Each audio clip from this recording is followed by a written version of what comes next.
அக்காவுக்கு வந்து அழகா ஒரு கிஃப்ட் கொடுத்துட்டேன். ரிசீவ் பண்ணிக்கோங்க. டீ போட்டுவிட்டு வருகிறேன். ஓகே அக்கா. சேர்த்தி போடுங்கக்கா. எம்ஆர்கே தம்பிஸ் இருக்காங்க. வைத்துக்கொண்டா வஞ்சகம் செய்கிறேன். எனக்கு ஆங்கிலம் தெரியாது திலங்கம்மா. தம்பி இங்கிட்டு வாங்க. சாட் ஜிபிடி இருக்கு. யூஸ் பண்ணுங்க. மீனாட்சிம்மா வந்து கேக்கே சொல்லியிருக்கீங்க. நீங்க கூட டீ குடிச்சிங்களா அப்படின்னு சொல்லிட்டு எஃப்ரா கேட்டிருக்கீங்கன்னு நினைக்கிறேன். பெயர் மென்ஷன் பண்ணுங்க. மீனாட்சி நீங்க யார் கேட்குறீங்களோ உங்க பெயர் போடுங்க. குடித்து கொண்டே தான் இருக்கிறேன் நண்பா. இப்போது தேநீர் இடைவேளை. நீங்கள் குடித்தீர்களா? எஃப் நண்பா அப்படின்னு சொல்லி கேட்டிருக்காங்க. எம்ஆர்கே தம்பி அப்படின்னு சொல்லிட்டு அக்கா சிரிச்சிருக்காங்க. இன்னைக்கு அதெல்லாம் ஒரு பெரிய விஷயமே இல்லை. நீங்க என்ன நினைக்கிறீங்களோ அதை கொண்டு போய் அங்கே டைப் பண்ணா அங்கே கொடுக்குது. அதை காப்பி பண்ணி பேஸ்ட் பண்ணிட வேண்டியதான். தமிழாக்கமும் நமக்கு தெரியும். நம்ம தான் தமிழில் கொடுக்குறோம். அதை அங்கே காப்பி பண்ணி எடுத்து வந்து இங்கே போட்டுட்டு அதுக்கு உண்டான தமிழாக்கத்தை சொல்ல போகிறேன். அவ்வளோதாங்க. இன்றைக்கெல்லாம் நான் ஒன்று சொல்லவா, ஐடி ஃபீல்ட்லேயே அப்படி தாங்க மேனேஜ் பண்ணிட்டு இருக்காங்க. அதையும் நான் கண்டுபிடிச்சிட்டேன். எம்ஆர்கே ஆங்கிலத்தில் போட்டால் கண் தெரிவதில்லை. ஆறு அணு புரியல. எம்ஆர்கே ஆங்கிலத்தில் போட்டால் கண் தெரிவதில்லை. 6 மணி சிஸ்டர். இது ஏதோ சொல்லியிருக்கீங்க ரேவதி சிஸ்டர். லாஸ்ட்டில் எனக்கு புரியல. நம்ம சந்தோஷத்துக்காக மற்றவங்க கஷ்டப்படக்கூடாது. கண்டிப்பாக அப்படி இருந்தால் மட்டும்தாங்க நமக்கு என்ன சொல்கிறது, தெரியாமல் கூட நம்ம தப்பு பண்ணிடலாம். ஆனால் தெரிஞ்ச தவறுகளை செய்யக்கூடாது. சார் சூப்பர் சூப்பர் அப்படின்னு சொல்லிருக்கீங்க. மகிழ்ச்சி எஃப் ப்ரோ. நீங்கள் தானே சொன்னீங்க நாங்கள் ஆங்கிலம் பேசக்கூடாது என்று. நான் சொன்னேனே அக்கா, தெரியலையே. சொன்னேனா அக்கா? திறமைகள் பல இருக்கலாங்க அக்கா. ஆங்கிலம் பேசக்கூடாதுன்னா எல்லாரும் சபை நிறைஞ்ச ஒரு இடத்துல நான் இப்படி தான்க்கா சொல்லியிருப்பேன். இப்போ இப்போ உங்களுக்கு இங்கிலீஷ் தெரியுது, எஃப் எஃப் ப்ரோக்கு தெரியுது, எம்ஆர்கே தம்பிக்கு தெரியுது, ரேவதி சிஸ்டர், தேவி அக்கா. இதில் கண்டிப்பாக யாராவது 2 பேர் தெரியாதவங்க இருப்பாங்க. அவங்க ஏதோ ஒரு தயக்கத்தில் உட்காந்துருப்பாங்க. நல்லா யோசிக்கணும். நம்ம எல்லாருமே பேசிக்கிட்டு இருப்போம். அவங்களால வந்து கேட்டு புரிஞ்சுக்க முடியும். அவங்களால திரும்ப பேச முடியாது இல்லையா? அந்த கில்ட்டி ஃபீல் அங்கே உட்காந்துருக்கும்போது அது பார்க்குறதுக்கு கஷ்டமாக இருக்கும். ஸோ அப்படி இருக்கிற இடத்துல அந்த 2 பேர்த்துக்காக நம்ம 4 பேருமே அவங்களுக்கு பிடிச்ச மாதிரி பேசிட்டு போனோம்னா எல்லாருமே அந்த இடத்துல ஹாப்பியாக இருக்கலாம் இல்லைங்களா? அதை தான் சொல்லியிருப்பேன் அக்கா.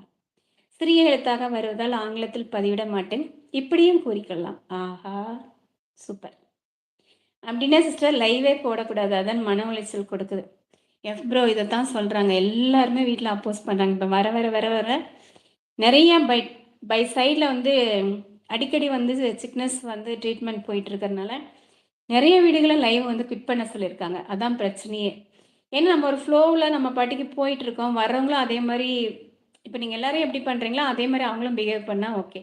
ஒரு கேட்டகரி ஆஃப் பீப்புள்ஸ்னால சில பிரச்சனைகள்லாம் வருது. அதில் சைடு எஃபெக்ட் வர்றதுனால நிறைய ஃபேமிலியில் லைவே வேணான்னு சொல்லிடுறாங்க. பெருசாக நான் ஒன்று சொல்லட்டுங்களா? 1000 தான் நம்ம எல்லாமே உறவு முறை வச்சு கூப்பிட்டுட்டாலும் நீங்கள் என்ன பார்த்ததில்ல, நான் உங்களை பார்த்ததில்ல. ஸோ ஒரு ஒரு என்ன சொல்கிறது, ஒரு குறிப்பிட்ட ஒரு இதுதான் அந்த ஜோன் தான். அதுக்குள்ளே நம்ம இருக்க முடியும். அதை எடுத்துகிட்டு போய் மண்டைக்குள்ளே ஏற்றிட்டு அடுத்த நாள் வந்து அதே கேள்வியை கேட்டுக்கிட்டு அதை தொடர்ந்து அதையே வந்து என்ன சொல்கிறது கேரியை கொண்டு போயிட்டு இருக்கிறது தான் தவறு அப்படிங்கிறேன். இன்னைக்கு பார்க்குறோமா, இன்னைக்கு பேசுகிறோம், நாளைக்கு பார்க்குறோமா, நாளைக்கு என்ன சந்தோஷமாக பேசுகிறோமோ அதை பேசணும். நேற்றைய விஷயங்களை இன்னைக்கு எடுத்துகிட்டு வர்றது, இன்றைய விஷயங்களை நாளைக்கு எடுத்துகிட்டு வர்றது தான் நல்லா இல்லை. அது ஃபேமிலிக்குள்ளே கொண்டு போகிறது. இங்கே கொண்டு போகக்கூடாதுன்னு சொல்கிறேன் நான். ஏன்னா அன்னன்னைக்கு வராங்க, ஒரு 1/2 அன் ஹவர் வராங்கன்னா ரொம்ப ஹாப்பியாக பேசுகிறது தானே. கடந்து போகலாம். அக்கா வந்து லைவ் போட்டிருக்காங்க, அந்த சிஸ்டர் வந்து லைவ் போட்டிருக்காங்க, நம்ம கொஞ்ச நேரம் பேசிட்டு போகலாம் அப்படின்னு சொல்லி தான் நின்று நிதானமாக மெசேஜ் போடுறாங்க.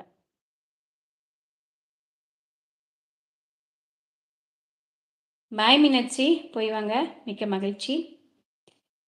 ஹெல்த்தை பார்த்துக்கோங்க. பாய்.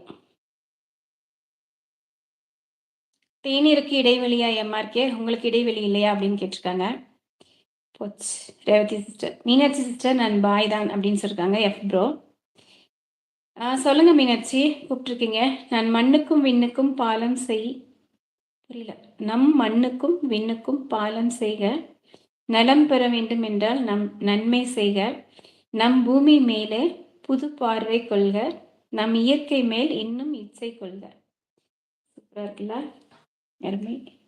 இது பாட்டா? ஆமாம், நீங்கள் பாய் தான் அப்படின்னு சொல்லியிருக்காங்க மீனாட்சி. தேநீருக்கு இருக்கும் இடைவெளியில் நாம் ஓய்வு எடுத்துக்கொள்ளலாம் அப்படின்னு சொல்லியிருக்காங்க எம்ஆர்கே தம்பி. எம்ஆர்கே தம்பி மேலே பதிவிட்டிருக்கிறது என்னது அது? கட்டுப்பாடு கட்டுப்பாடு